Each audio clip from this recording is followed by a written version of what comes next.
половина час возење за 20 на километри од Скопје до границата со Косово. Исто толку за 65 километри од границата до Приштина.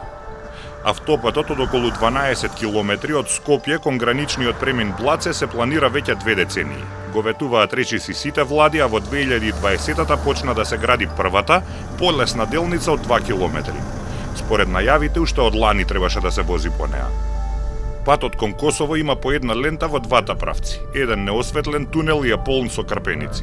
Дневно просечно минуваат по околу 7000 возила. Мора да има автопат. Ти види го дупка до дупка. Патот е скроз за никаде.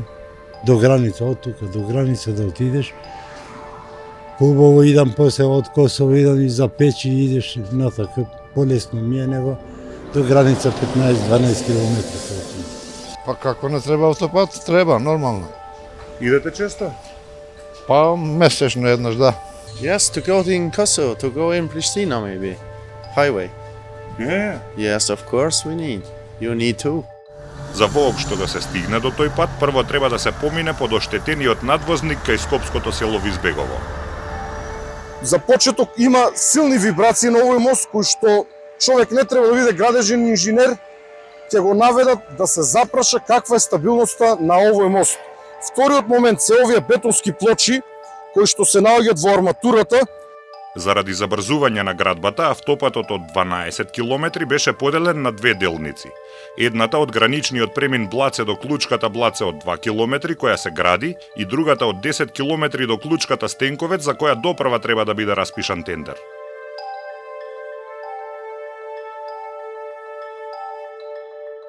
Скоро 3 години од почетокот на изградбата на првите 2 километри автопат од селото Блаце до границата со Косово, завршено е само промотивното видео. Работите на автопатот, кој требаше да биде готов за 18 месеци, се во тек. Вице-премиерот Артан Груби пред повеќе од 1 месец на Facebook објави промотивно видео како би изгледал целиот автопат до Скопје. Тие 10 километри ќе чинат 190 милиони евра. Треба да имаат 11 тунели и 9 мостови.